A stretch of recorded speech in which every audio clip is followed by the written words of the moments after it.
Hello, welcome, नमस्कार, जय हिंद, जय भारत, वंदे मातरम। Welcome all of you to the RSR YouTube channel.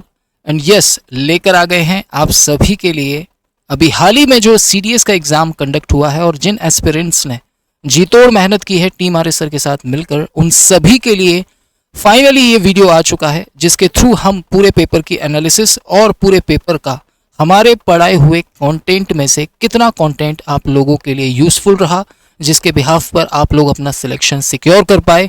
इन बातों के जवाब देने के लिए हर बार हम लोग लेकर आते हैं स्क्रीनशॉट्स के वीडियो, ताकि आपको दिखा सके कि जो एग्ज़ाम में बन रहा है वो किस लेवल का है और जो टीम RSR आपको डिलीवर कर रही है वो किस लेवल का है। तो फाइनली ज़्यादा वक्त नहीं लूँगा। अगर आपको CDS के एग्ज़ाम में क्वेश्चंस को लेकर परेशानी हुई थी या फिर पेपर का लेवल आपके लिए टफ था, तो ऑफ कोर्स आप लोगों ने टीम RSR के साथ जुड़कर मेहनत नहीं की होगी, क्योंकि अगर मेहनत की होती तो डेफिनेटली आप लोगों का सिलेक्शन होता।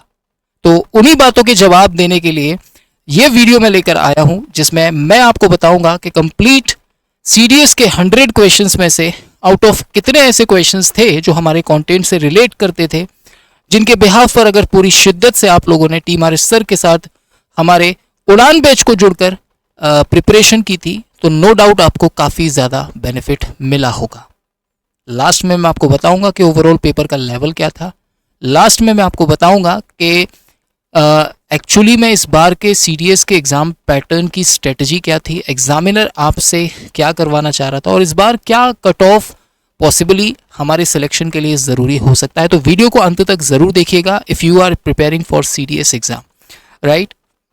और ये वीडियो उन बच्चों के लिए भी यूज़फुल होने वाला है जो नेक्स्ट इनटेक सोच रहे हैं ऑफिसर बनने के लिए, यानी कि नेक्स्ट CDS का एग्ज़ाम देने की सोच रहे हैं, CDS 2025।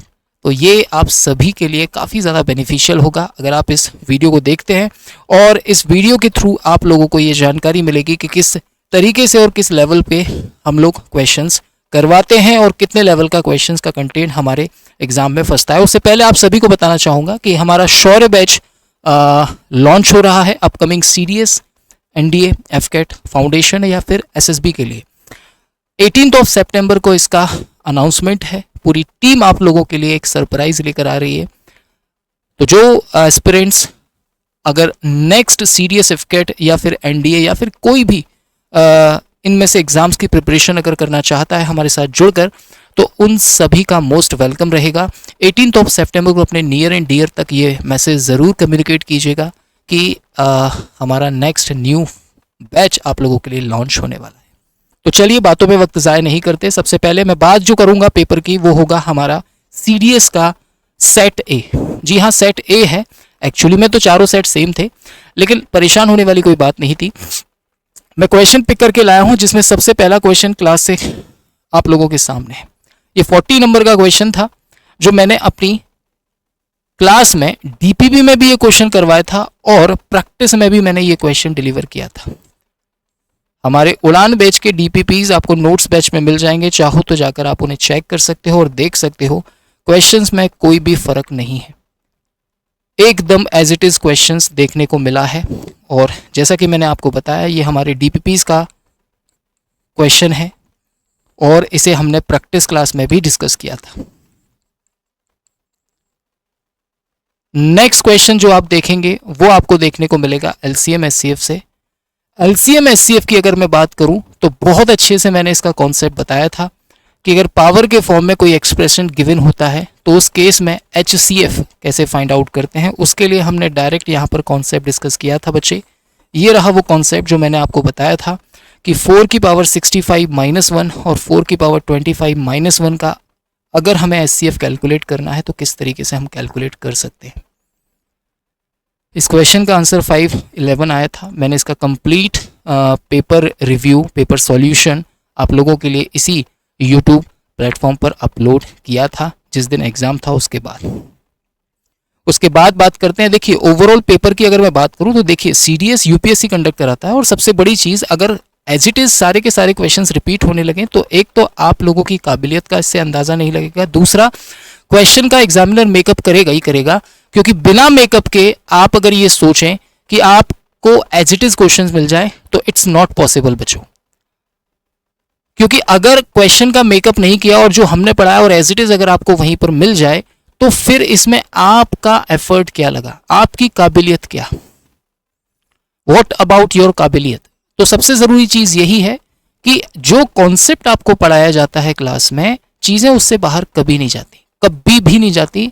मैंने लास्ट टाइम भी ये चीज़ बोली थी और इस बार भी मैं यही चीज़ बोलूँगा कि अगर आप हमारे साथ जुड़कर मेहनत कर रहे हैं, सीडीएस के एग्ज़ाम की तैयारी करना चाहते हैं, या फिर इस बार आपने मन बना लिया है, तो वही चीज़ है कि यूपीएससी जैसे एग्ज़ाम की अगर आप प्रिपरेशन कर रहे हैं, तो ये अपना माइंड सेट अभी से तैयार कीजिएगा कि क्वेश्चन रिपीट नहीं होते। अगर एक दो क्वेश्चन की बात करूँ तो हो सकता है मे बी रिपीट हो जाए, लेकिन अगर आप ये सोचें कि लगभग 50, 60, 100 क्वेश्चन में से क्वेश्चन पूरे के पूरे रिपीट हों, एज इट इज़ हों, पीवाईक्यू से हों, तो ऐसा पॉसिबल नहीं होता है, बहुत ही रेयर केसेस में ऐसा होता है। तो फिर हम किन चीज़ों पर काम कर सकते हैं, तो वो होता है कॉन्सेप्ट। तो वही चीज़ मैंने आपको यहाँ भी बताई थी, आपको कॉन्सेप्ट वही मिलेगा, फ़र्क सिर्फ इतना होगा कि आप लोगों को जो मेकअप करके दिया जाएगा, हो सकता है डिजिट चेंज हो सकता है ऑप्शन चेंज हो, लेकिन कॉन्सेप्ट वही होगा। अब मैंने जो बताया था वो 4 की पावर 65 माइनस 1 बताया था, और यहाँ पर 2 की पावर 36 माइनस 1 था। करना कुछ नहीं था, आपको 36 और 25 का HCF निकालना था, जो कि आ जाता आपका 2 टू दी पावर 9, और 2 टू दी पावर 9 512 होता है, माइनस 1 कर देना था, आपका आंसर आ जाता है। ठीक, इसके बाद क्वेश्चन नंबर 2 को देख सकते हैं आप, जिसमें आपसे कहा गया था कि m और n दो पॉजिटिव इंटीजर्स वैल्यू हैं और ऐसी है कि उनके स्क्वायर का जो डिफरेंस है वो 72 है। मैंने आपको बताया था अलजेब्रा में m square minus n square बराबर 90। बिल्कुल सेम जिस तरीके से हमने इसे सॉल्व किया था, बिल्कुल उसी तरीके से हम इसे भी सॉल्व करते हैं। तो जैसा कि मैंने कहा, आपको मेकअप मिलेगा और यही आपकी काबिलियत को डिसाइड करेगा बच्चों। अगर आप सोच रहे हैं कि मुझे सब कुछ मिल जाए, तो ऐसा पॉसिबल नहीं है, एज इट इज़ मिल जाए। हाँ, एयरफोर्स जैसे एग्जाम में हो सकता है, आईसीजी जैसे एग्जाम में हो सकता है, इनफैक्ट एसएससी जैसे एग्जाम में हो सकता है रिपीटेशन, लेकिन यहाँ पर रिपीट कभी नहीं होता। यहाँ पर आपको मेकअप करके दिया जाएगा, यहाँ पर आपको आपकी काबिलियत, एक ऑफिसर वाली कैपेबिलिटी दिखानी होगी। आप एक्चुअली में डिजर्विंग कैंडिडेट हैं, ये आपको प्रूव करके दिखाना होगा, और उसी के लिए आपको क्वेश्चन का मेकअप करके दिया जाता है। कॉन्सेप्ट से बाहर कोई भी चीज़ नहीं थी। ओवर इनफैक्ट इस बार का जो सीडीएस का एग्ज़ाम है वो काफ़ी ज़्यादा पहले से इजी था। इससे पहले वाला जो सीडीएस फर्स्ट 2024 था वो इससे थोड़ा भारी था, लेकिन इस बार का जो सीडीएस का एग्ज़ाम है उसमें अर्थमेटिक का पोर्शन ज़्यादा था। लगभग 50 to 60 क्वेश्चंस लगभग केवल अर्थमेटिक के थे, और आप मानकर चलिए कि 40 क्वेश्चन एटलीस्ट एडवांस के देखने को मिले थे। और एडवांस में भी उसने ज़्यादा कुछ नहीं पूछा, जैसे सर्कल के हों क्वेश्चन भारी भरकम, या ट्रायंगल के क्वेश्चन हो, पॉलीगन के क्वेश्चंस हो, या फिर अलजेब्रा में भी बहुत भारी भरकम क्वेश्चंस भी बन जाते हैं, वो नहीं पूछे। प्रोबेबिलिटी, पीएनसी, सेट्स, या मैं कहूँ लॉगरिथम, कोई क्वेश्चन नहीं था, सब कुछ उसने बेसिक पूछा है। तो वही चीज़ मैं आपके सामने डिस्कस कर रहा हूँ। इनफैक्ट नंबर सिस्टम से करीब 8 से 10 क्वेश्चंस, एलसीएम एचसीएफ अकेले से 4 से 5 क्वेश्चंस, कैन यू इमेजिन। तो इस तरीके से पेपर को सेट किया गया था। नेक्स्ट क्वेश्चन की बात कर लेता हूँ। जैसे ये एलसीएम एचसीएफ का एक खूबसूरत क्वेश्चन था, जहाँ पर आपसे बोला गया था कि n एक 5 डिजिट का नंबर है, और एक ऐसा नंबर है जो इन सारे नंबर से डिवाइड करने पर आपको अलग अलग रिमाइंडर देता है। तो मैंने आपको बताया था कि डिफरेंट रिमाइंडर होते हैं, तो हमेशा इनके बीच का डिफरेंस सेम आता है। साथ ही मैंने बताया था अगर लार्जेस्ट नंबर या स्मॉलेस्ट नंबर आपको निकालनी है तो डिवाइड करना होता है। और दोनों ही कॉन्सेप्ट मैंने आपको यहाँ हमारी जो क्लास थी कॉन्सेप्ट की, एलसीएम एचसीएफ की, उसमें बहुत अच्छे से ये चीज़ पढ़ाई थी। करना कुछ भी नहीं था, सिर्फ एलसीएम निकालना था, और एलसीएम निकाल कर एक 5 डिजिट की नंबर में आपको, यानी कि 99999 में आपको डिवाइड करना था सीधे सीधे इसके एलसीएम से। जो भी रिमाइंडर आता है उसको माइनस करना था, और फिर इन दोनों के डिफरेंस को भी आपको उसमें क्या कर देना था, प्लस कर देना था। आपका डायरेक्ट आंसर आ जाता, राइट। बात करते हैं अगले की। अच्छा, रिमाइंडर थ्योरम पर लगभग 4 से 5 क्वेश्चंस देखने को मिले थे, और सारे के सारे एक ही पैटर्न पर, सारे के सारे यूलर थ्योरम के ऊपर, जिसमें हम टोशेंट मेथड का यूज़ करते हैं, राइट। तो बहुत अच्छे से मैंने पढ़ा रखा है बेटा, और इससे भी भारी सवाल मैंने करवा रखा था, इसमें तो और कुछ भी नहीं था। इसमें सिर्फ आपको 5 का टुशेंट निकालना था 4, और 4 से सिंपली आपको डिवाइड करना था। तो ये चीज़ भी मैंने यूलर थ्योरम में कराई थी, और सेम इसके जैसा मिलता जुलता एक क्वेश्चन मैंने भी डिस्कस करवाया था। एक नहीं, कई सारे क्वेश्चन कराए थे, लेकिन मुझे ये क्वेश्चन वर्थ इट लगा, इसलिए मैं इस क्वेश्चन को इसके साथ लेकर आ गया। यूलर थ्योरम हमने बहुत अच्छे से पढ़ी थी, और यूलर थ्योरम में मैंने इस टाइप के क्वेश्चंस को बनाने की अद्भुत कला आपको बताई थी। 5 का टुशेंट 4 हो गया था, 4 से आपको इसको डिवाइड करना था, 4 से आपको इसको डिवाइड करना था, 4 से ही आपको इसको डिवाइड करना था, दैट्स इट, और कुछ नहीं करना था, आपका रिमाइंडर इजीली निकल कर आ जाता।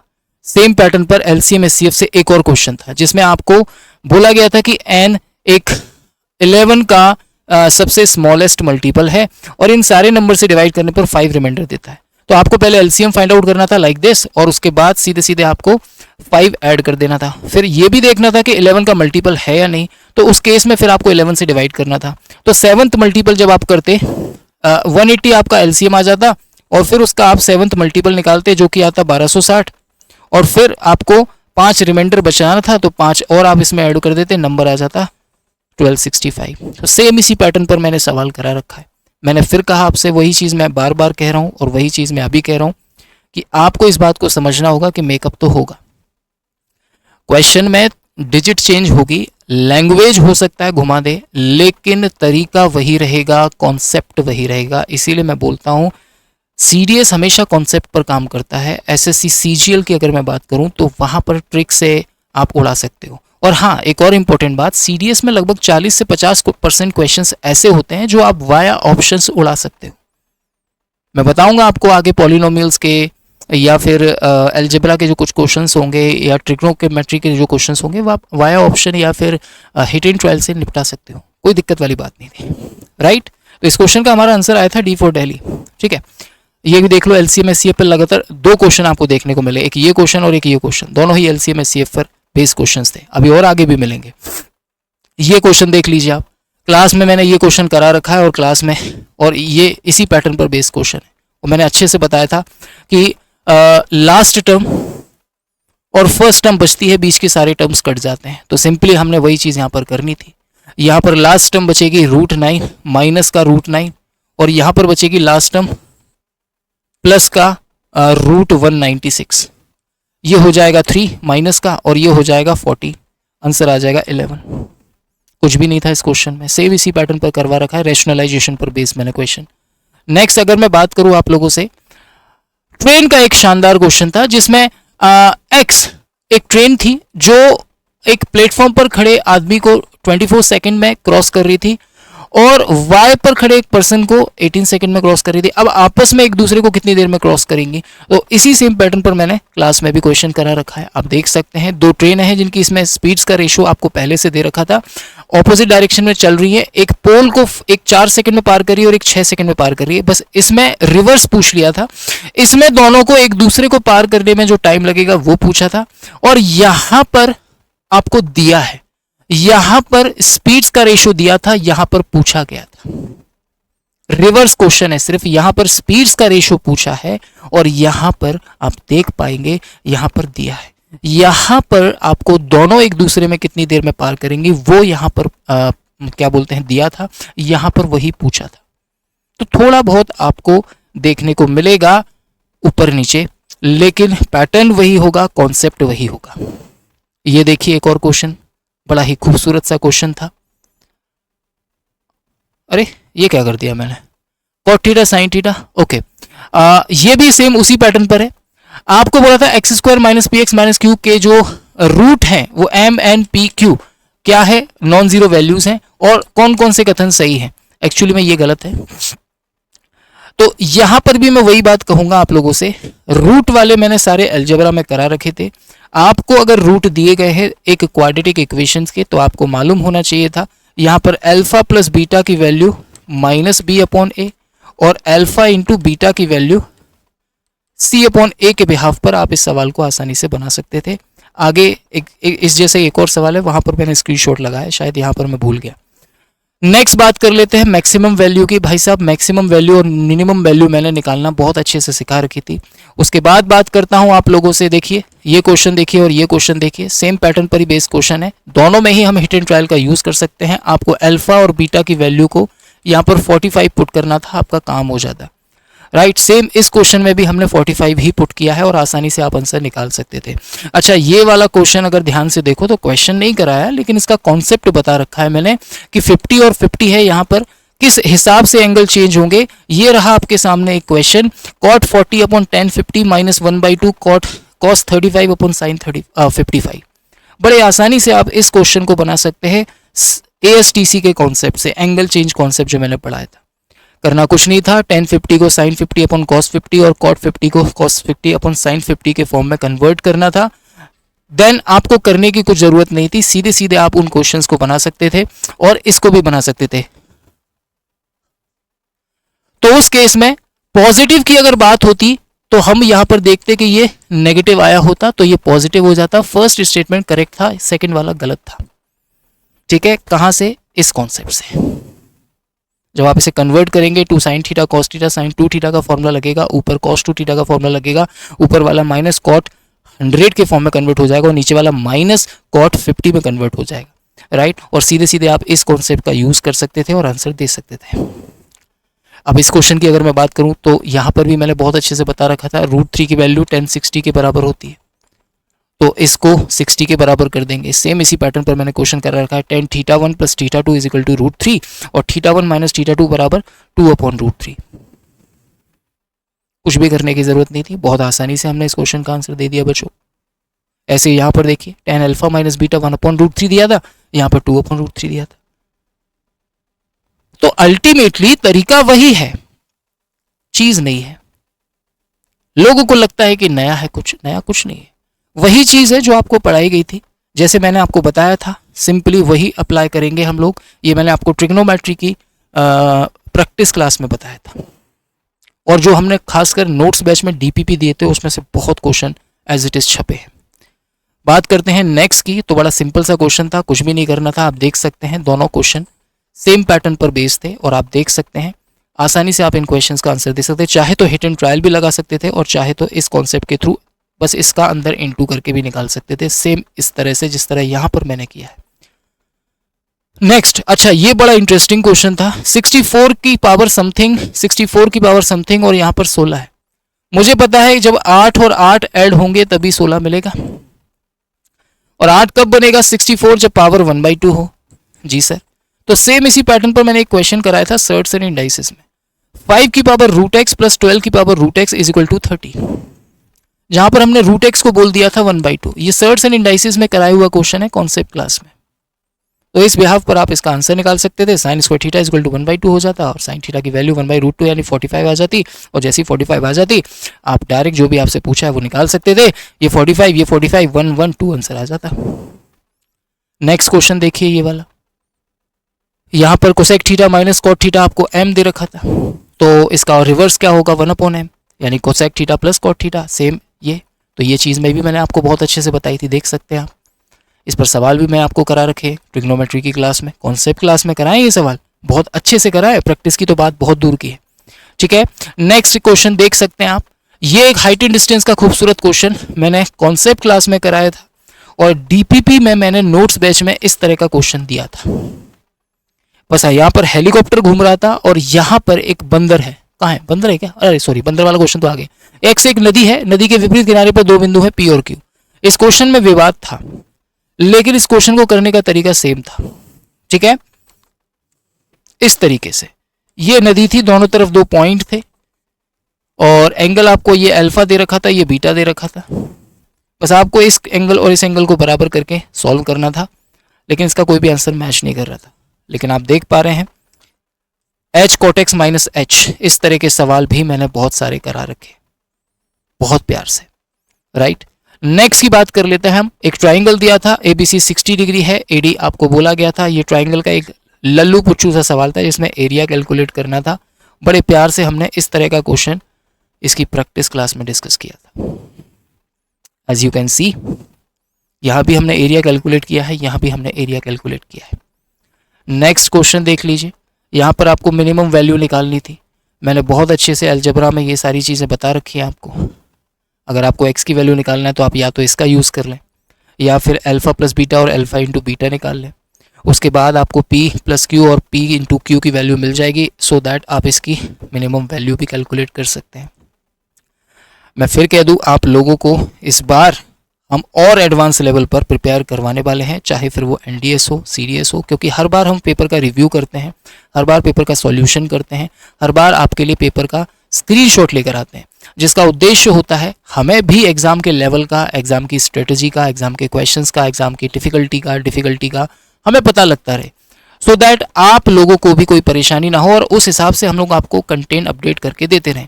तो सो दैट इस बार भी हम लोग और हमारी टीम मिलकर आप सभी के लिए, चाहे वो NDO, CDS हो, FCAT हो, फाउंडेशन हो, SSB हो, सब कुछ पहले से अपग्रेड करके लेकर आने वाली है। और इस बार के पेपर पैटर्न को ध्यान में रखकर हमारा शौर्य बैच लॉन्च हो रहा है 18 तारीख को। आप सभी को इस 18 सितंबर के एक हिस्टोरिकल इवेंट में ज़रूर उपस्थित होना है। If you want to prepare with us, अगर आप हमारे साथ जुड़कर इस बार के एग्जाम को क्रैक करना चाहते हैं तो आप सभी को इसमें उपस्थित होना होगा। चलिए बढ़ते हैं अगले क्वेश्चन की तरफ।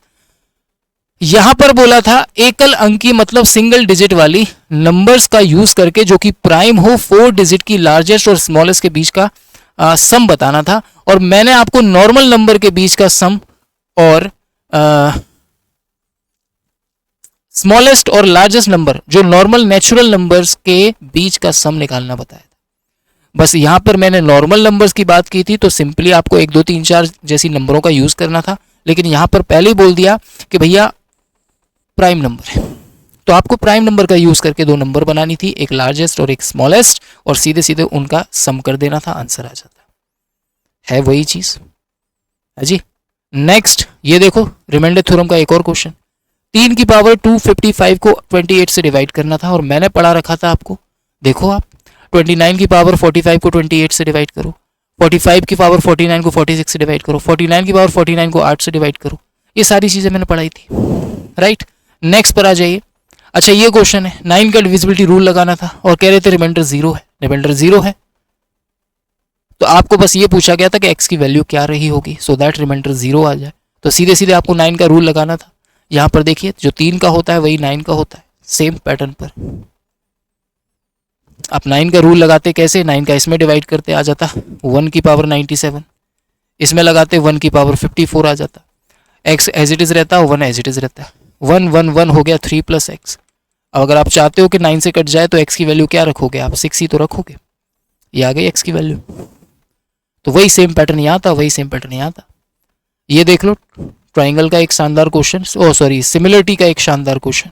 सिमिलरिटी के केस में मैंने बताया था अगर 2 ट्राइंगल सिमिलर होते हैं तभी AB अपॉन BD और AC अपॉन DC इक्वल होते हैं, और तभी उनके करस्पॉन्डिंग एंगल्स भी क्या होते हैं, सेम होते हैं। तो करस्पॉन्डिंग एंगल्स यहाँ पर सेम हो जाते हैं, आंसर अल्फा = बीटा आ जाता है। नेक्स्ट पर आ सकते हैं आप। ये रहा 9 का डिविजिबिलिटी रूल, जिसके ऊपर तो एक पूरा स्टेटमेंट वाला क्वेश्चन बना था। आपको एक नंबर गिवन था 10 डिजिट का और कह रहे थे 9 से डिविजिबल है, तो स्टेटमेंट चेक करने थे आपको। अगर आप देखेंगे अच्छे से तो 9 का डिविजिबिलिटी रूल ये रहा, क्वेश्चन मैंने ये करा रखा है।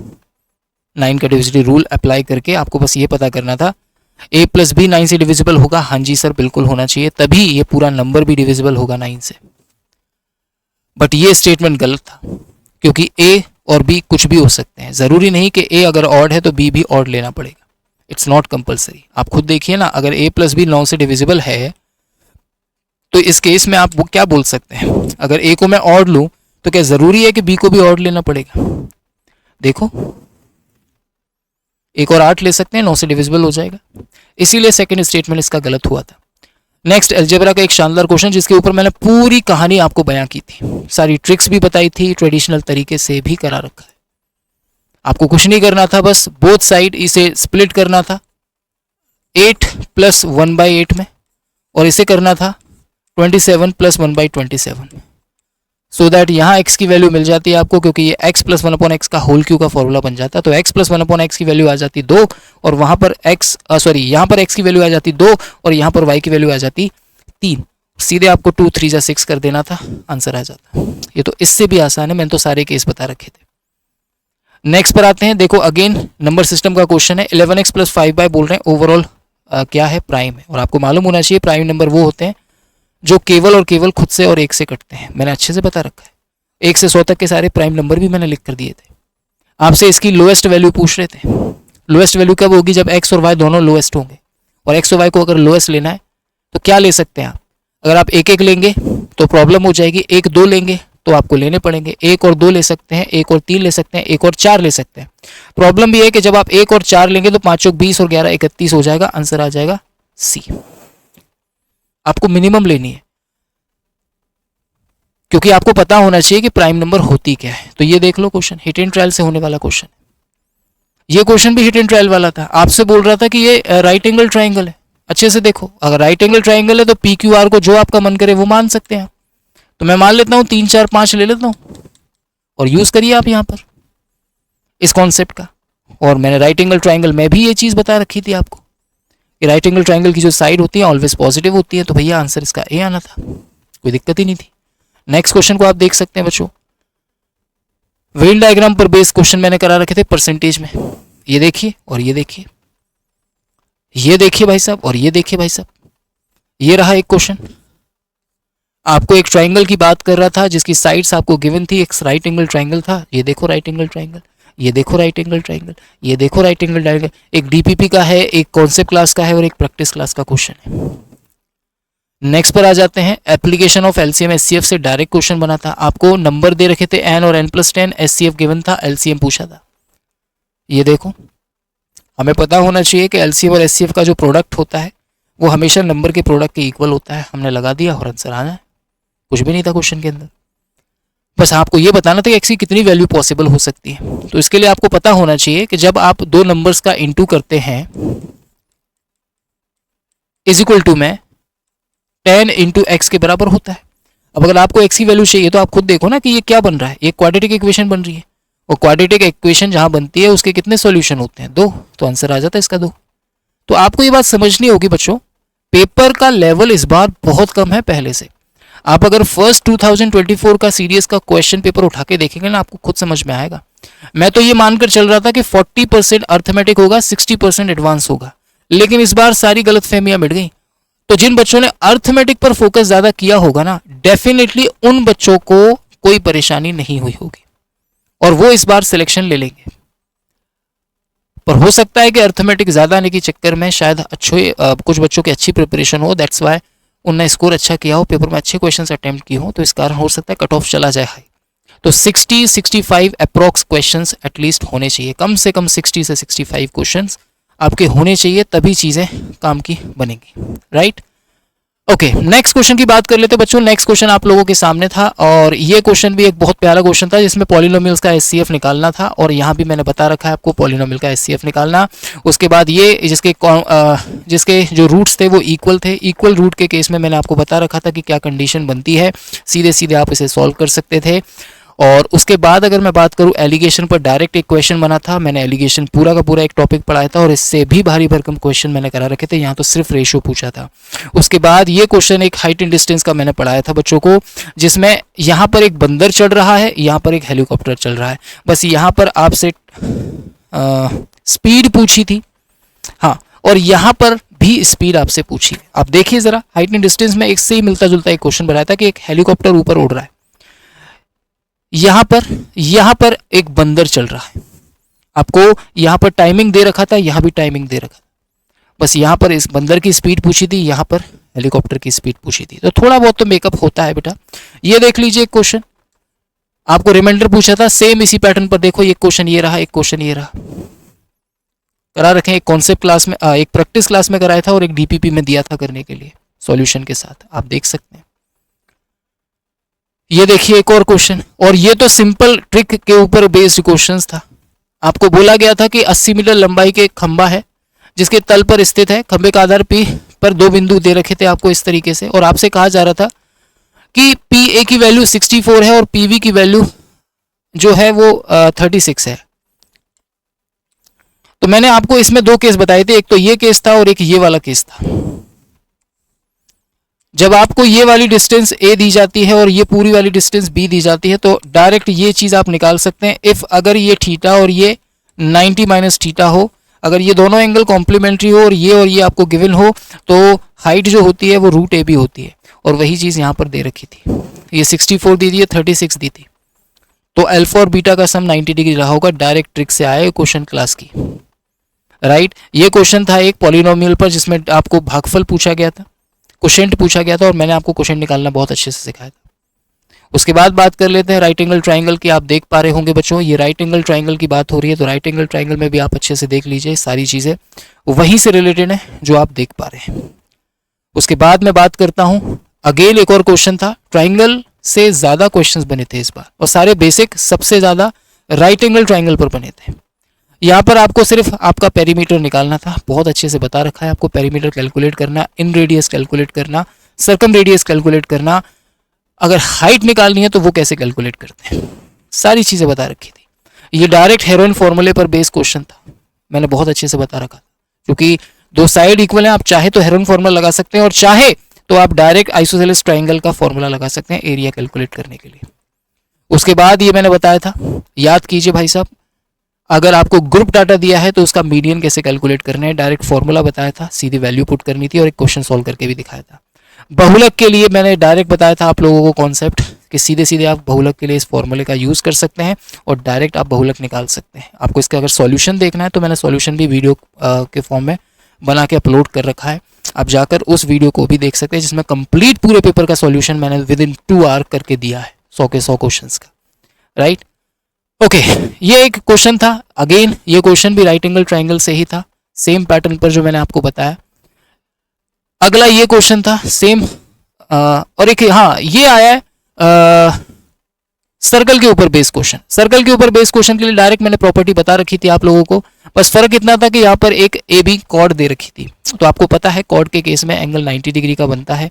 बीच वाली ये लाइन ड्रॉ हो रही थी और आपसे बस यहाँ से यहाँ तक की लेंथ पूछी गई थी, ओ क्यू, देख पा रहे हैं आप। और मैंने बताया था कि टेंजेंट की हमेशा लंबाई बराबर होती है, ये लाइन इसके ऊपर परपेंडिकुलर होती है, ये सारी चीज़ें मैंने प्रॉपर्टी के फॉर्म में आपको बताई थी, बस यहाँ पर पाइथागोरस का यूज़ करना था, एंगल प्रॉपर्टी का यूज़ करना था और डायरेक्ट आंसर आप दे पाते। ये था एक क्वेश्चन बड़ा प्यारा, एक ये क्वेश्चन था बड़ा प्यारा।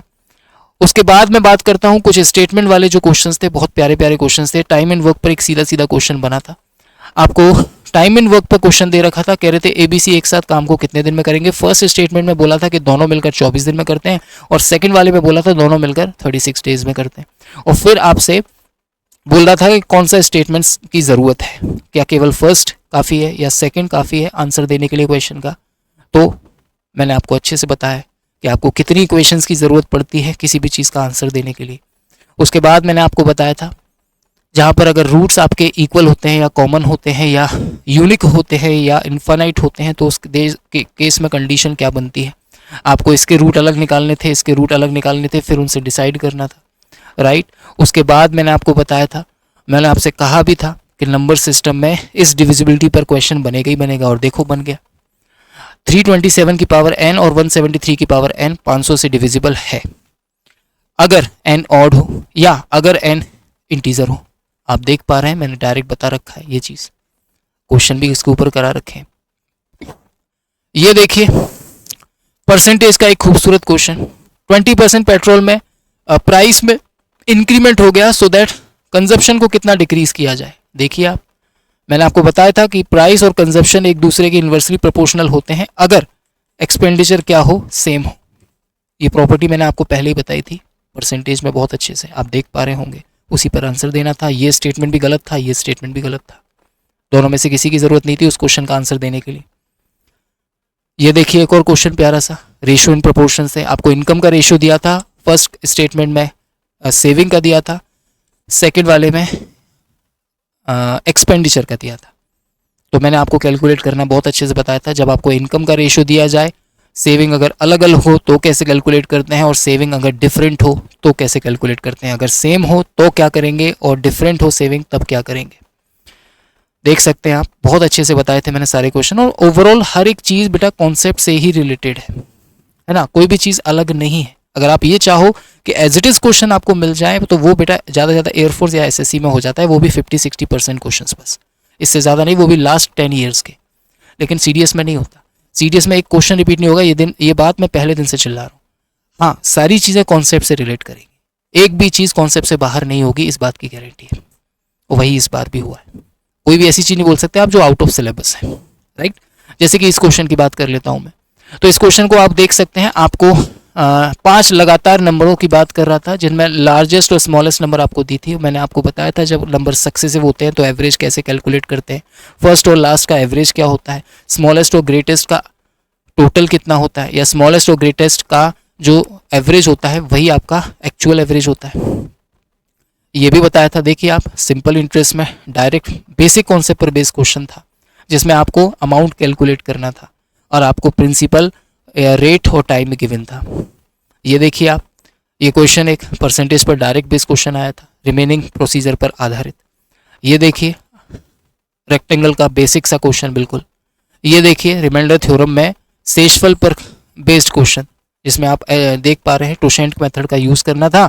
7 का टोशेंट 6 हो गया, 6 से आपको डिवाइड करना था, 3 की पावर 4 आ जाता, विच इज़ 81। 81 में डिवाइड करेंगे 7 से तो 4 आंसर आ जाएगा बड़े प्यार से, राइट। ये देख लिए 64 का वर्गमूल बहुत अच्छे से बता रखे हैं ऐसे बेसिक बेसिक सवाल।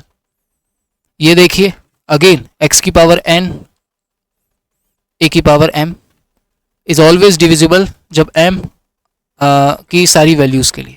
जब m कोई भी नंबर हो, m एक इंटीजर वैल्यू अगर होती है तो उस केस में ये चीज़ हमेशा x माइनस ए से डिविजिबल होती है। अगर प्लस का केस है तो हमेशा m के लिए ऑड होना चाहिए वैल्यू। तो आप देख पा रहे हैं 106 माइनस 76 की पावर 100 है यानी इवन है, और अगर इवन होती है तो x प्लस ए से डिविजिबल होगी ये, यानी 183 से डिविजिबल होगी। और अगर प्लस के साथ है और पावर ऑड है, तो मैंने आपको बताया था प्लस के साथ है पावर ऑड है तो उस केस में x प्लस ए से डिविजिबल होगी यानी कि 100 से डिविजिबल होगी। क्लास में बता रखी है ये सारी चीज़ें बेटा, ये देखिए आप नंबर सिस्टम में डायरेक्ट बता रखी है ये चीज़। नेक्स्ट ये बेसिक क्वेश्चन था एवरेज का। एक ये क्वेश्चन था जो डायरेक्ट क्लास में से है, आप देख पा रहे हैं आपको 51st इवन नंबर और 51st ऑड नंबर का एवरेज की बात की जा रही थी।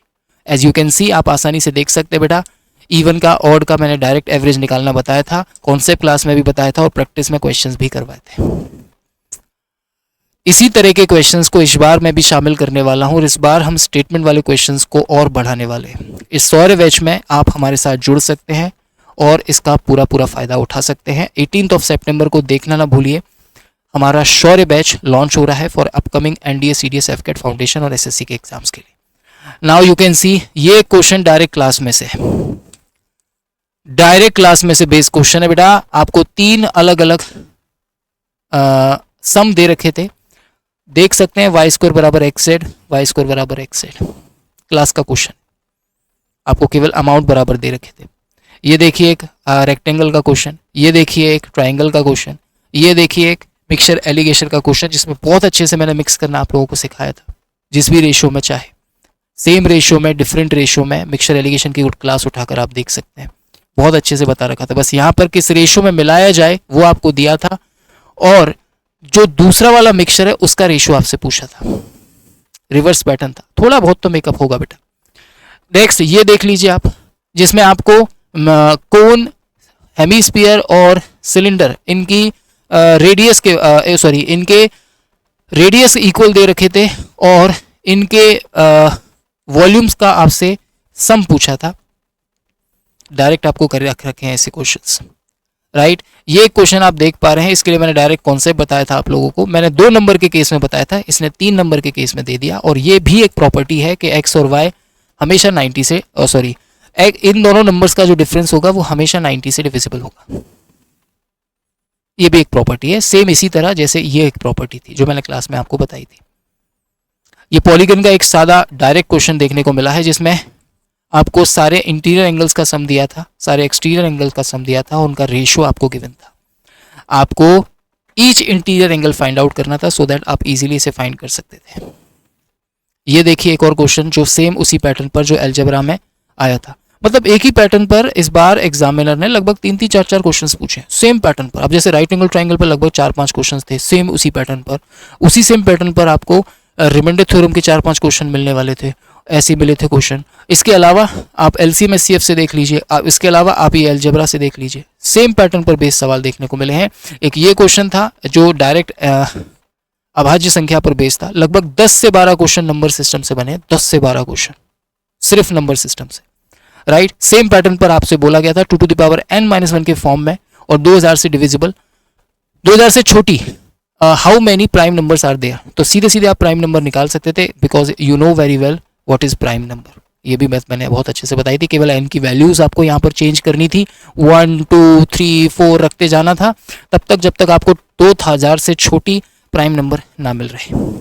ठीक है, एक ये क्वेश्चन था वेन डायग्राम से डायरेक्ट, एक ये क्वेश्चन था बेटा जिसमें आपको रिमाइंडर थ्योरम का यूज करना था सही तरीके से और नंबर ऑफ रिमाइंडर्स को कैलकुलेट करना था। सारी चीजें मैंने पढ़ा रखी थी बेटा। ये देखिए एक फिर से राइट एंगल ट्राइंगल का एक और क्वेश्चन डायरेक्ट बता रखे हैं आपको करने के तरीके, राइट। तो इसी के साथ मैं बस आपसे यही कहना चाहूंगा बेटा कि ओवरऑल मैंने 69 से 70 क्वेश्चंस आप लोगों के लिए कलेक्ट किए जो हमारे कंटेंट से रिलेटेड थे, राइट। अब इसका मतलब ये नहीं कि बाकी 30 आउट ऑफ सिलेबस थे, बाकी के जो 30 बच गए वो क्वेश्चंस थे जिन्हें आप हिट एंड ट्रायल से वाया ऑप्शन अपने खुद के कॉमन सेंस से आसानी से कर सकते थे। ये वो क्वेश्चंस थे जो हमारे कॉन्सेप्ट से डायरेक्ट रिलेट करते थे, जो इनडायरेक्ट रिलेट करते हैं वो भी क्वेश्चंस थे लेकिन वो मैंने लाना उचित नहीं समझा क्योंकि वो हिट एंड ट्रायल से बनने वाले क्वेश्चंस थे। और आपको जानकर हैरानी होगी कि सीरीज जैसे एग्जाम में भी लगभग 40 से 50% क्वेश्चंस ऐसे होते हैं जो आप वाया ऑप्शन या फिर हिट एंड ट्रायल से फोड़ सकते हैं। सो घबराने की जरूरत बिल्कुल भी नहीं है आप लोगों को। हमारा शौर्य बैच आ रहा है आप लोगों के लिए लेकर एक नया आगाज, तो आप सभी को रहना है तैयार इस शौर्य बैच में अपना शौर्य का परचम दिखाने के लिए। 18 सितंबर को हमारा NDA CDS AFCAT foundation batch और एसएसबी बैच लॉन्च हो रहा है। तो अपने नियर एंड डियर या जो भी बच्चे एस्पिरेंट्स तैयारी हमारे साथ जुड़कर करना चाहते हैं वो इस शौर्य बैच को जरूर से ज्वाइन करें बच्चों। फॉर मोर इंफॉर्मेशन आप हमारे इन टेलीग्राम और व्हाट्सएप ग्रुप को फॉर मोर अपडेट्स आप इन्हें ज्वाइन कर सकते हैं, राइट। और अगर आपको किसी भी प्रकार की इंक्वायरी करनी है तो आप इन नंबरों पर कांटेक्ट कर सकते हैं, ये हमारे हेल्पलाइन नंबर है। तो एक बार मुझे कमेंट करके जरूर बताना कि कैसी लगी आपको वीडियो, इज इट हेल्पफुल और नॉट। क्या हम लोगों ने आप लोगों के लिए जो मेहनत की वो सफल हुई और क्या वाकई चीजें वही थी जो कॉन्सेप्ट में आपको पढ़ाई गई थी, राइट। मेरी हमेशा से यही कोशिश रहेगी कि मैं आपके लिए बेहतर से बेहतर करूं और इस बार भी मैं कुछ और बेहतर करूंगा। नई प्लानिंग, नए जोश और नए उत्साह के साथ इस बार भी हम कुछ अच्छी चीजें आपको इस बार देने वाले हैं, राइट। तो उम्मीद करता हूँ वीडियो आपको पसंद आया होगा, काफ़ी हेल्पफुल रहा होगा। अपने नियर एंड डियर जो भी एस्पिरेंट्स सीडीएस का एग्जाम देकर आए हैं या फिर इस बार जो सीडीएस का एग्जाम देने वाले हैं उन तक ये वीडियो ज़रूर पहुँचाइएगा। मिलूंगा मैं आपसे हमारे शौर्य बैच के अनाउंसमेंट में। तब तक के लिए जय हिंद, जय भारत, वंदे मातरम। Thank you so much guys, take care, bye bye, love you all.